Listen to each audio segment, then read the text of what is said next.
सैनिक आता है, सैनिक कहता है भगवान से, प्रभु एक द्वार पर एक ब्राह्मण आया है, बड़ा गरीब है, पर कहता है कि वो आपका परम मित्र है।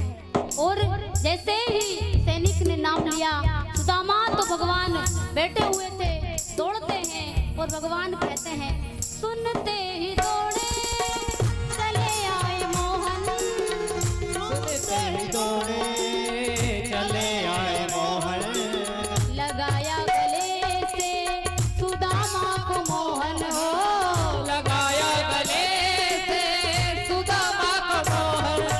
हुआ रुक्मणी को बड़ा ही अचंबा, हुआ रुक्मणी को बड़ा ही अचंबा, ये मेहमान कैसा अजीब आ गया है, मेहमान कैसा अजीब आ गया है। कन्हैया से कह दो हरे द्वार पालो, कन्हैया से कह दो मिलने सका नसीब आ गया है, मिलने सका नसीब आ गया है।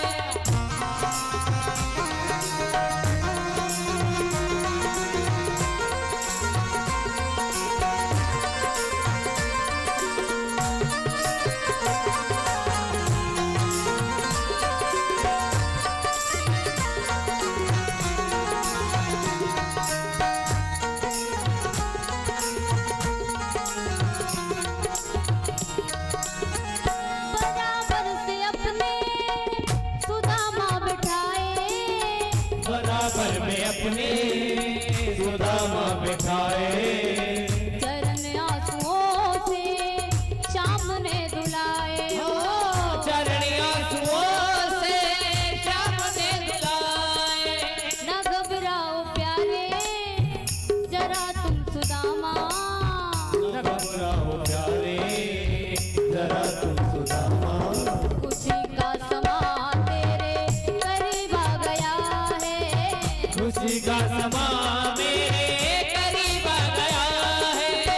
अरे द्वार पालो कन्हैया से कह दो, अरे द्वार पालो कन्हैया से कह दो कि मिलने सका बद नसीब आ गया है, मिलने सका बजे नसीब आ गया है।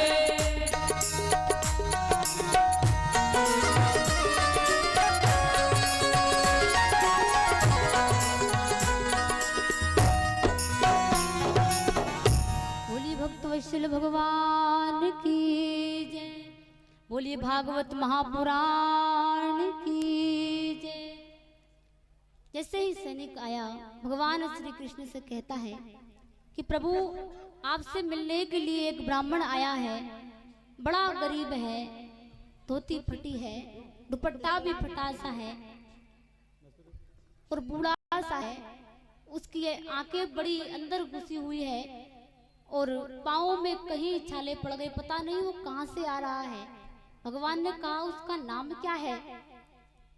सैनिक कहता है कि उसका नाम है सुदामा। ऐसे ही भगवान ने सुना, भगवान नंगे पांव दौड़ते हुए जाते हैं। कहीं भगवान का पीताम्बर गिर गया, कहीं भगवान के गहने गिर गए, दौड़ते हुए जाते हैं। ऐसे ही महल के बाहर पहुंचे, सैनिकों से पूछा कि वो ब्राह्मण कहाँ है। सैनिकों ने कहा महाराज वो तो अभी अभी गया है, वो कहीं देर से आपका इंतजार कर रहा है कि मेरा कान्हा अब आएगा, पर आप आए ही नहीं। अभी अभी वो यहाँ से बाहर निकला है अपने राज्य से। भगवान उसके पीछे दौड़ते हुए जाते हैं। जैसे ही सुदामा जी ने सुना कि मेरा कान्हा दौड़ता हुआ आ रहा है, सुदामा जी ने पीछे पलट कर देखा, भगवान श्री कृष्ण दौड़ते हुए गए और उसको अपने गले से लगा लिया। सुदामा तू कहाँ था?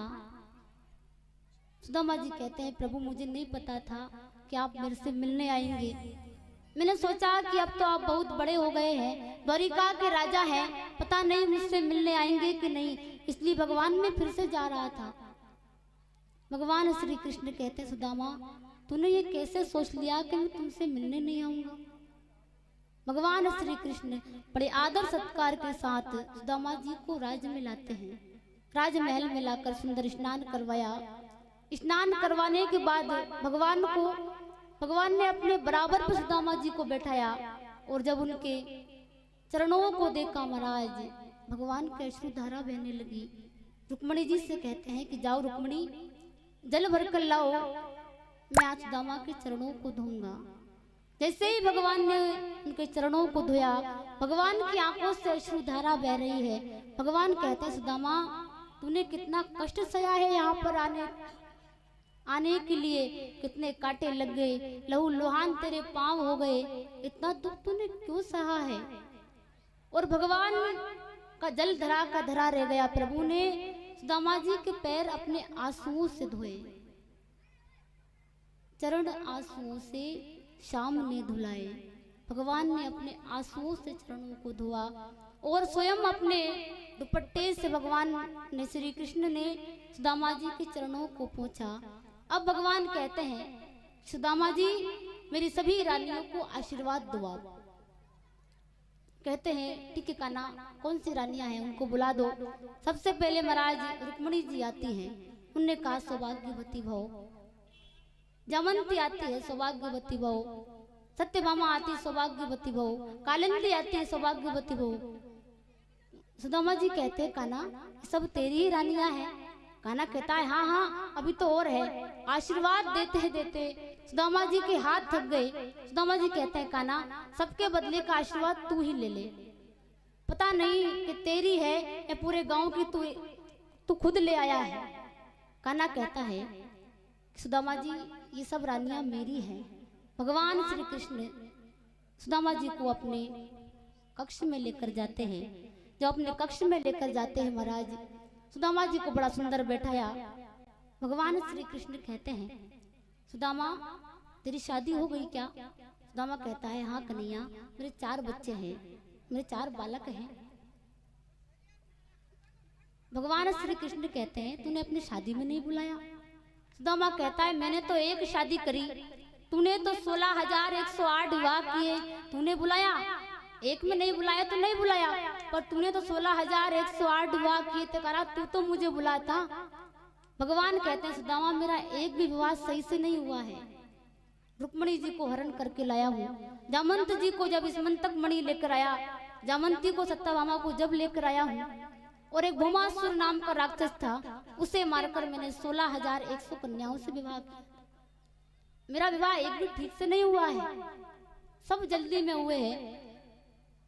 कभी कोई सी विपत्ति आ गई, कभी कोई सी विपत्ति आ गई, इस प्रकार मेरे सभी विवाह हुए हैं। भगवान कहते हैं बातों ही बातों में सुदामा मैं आपको भोजन कराना भूल गया, चलो अपन भोजन करते हैं। भगवान श्री कृष्ण ने सुदामा जी के लिए 56 भोग बनवाए। सुदामा जी ने बड़े प्रेम से भोजन पाया। अब दोनों मित्र आपस में बातें कर रहे हैं। भगवान श्री कृष्ण कहते हैं सुदामा क्या मेरी भाभी ने मेरे लिए कुछ भेजा है। सुदामा जी कहते नहीं कान्हा आपकी भाभी ने कुछ नहीं भेजा, मैं भूल गई लाना। उसने कहा था कि तुम कुछ लेकर जाना, पर मैं कुछ लेकर नहीं आया। अच्छा।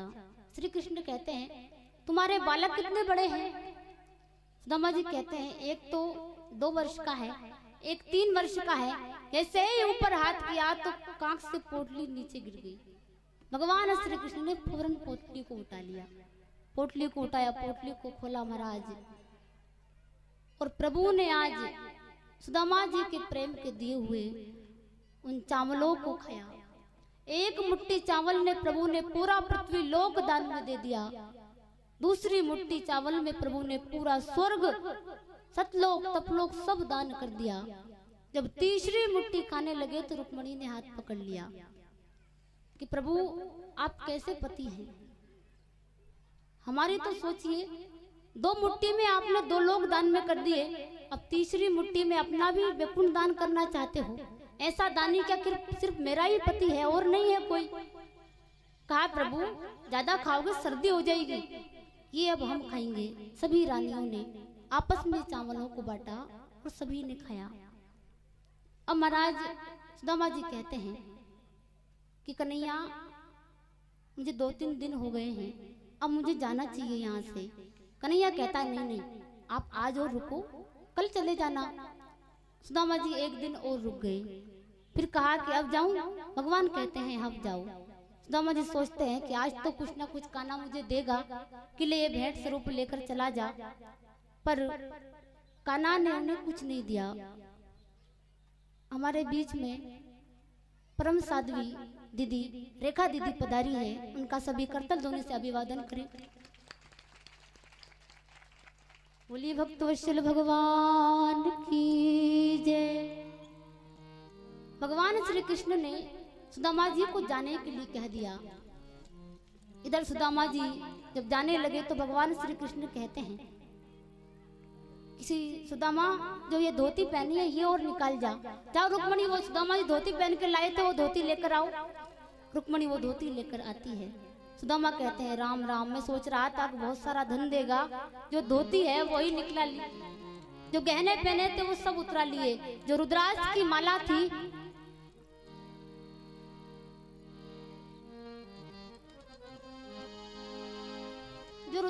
माला थी वो ही सुदामा जी को पहना दी। अब महाराज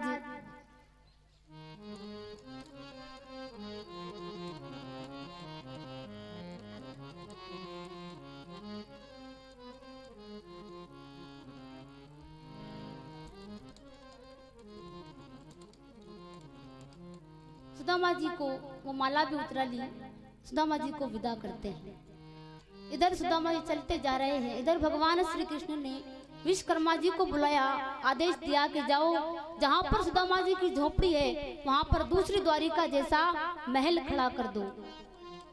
विश्वकर्मा जी पोरबंदर जाते हैं, वहाँ पर सुदामा जी का बड़ा सुंदर महल बना देते हैं। पूरी जो वहाँ का गांव था पूरा महल बन गया, जो आसपास के गांव वाले थे उनके लिए भी सुंदर से मकान बना दी विश्वकर्मा जी ने। सुदामा जी चलते जा रहे हैं, पैदल है।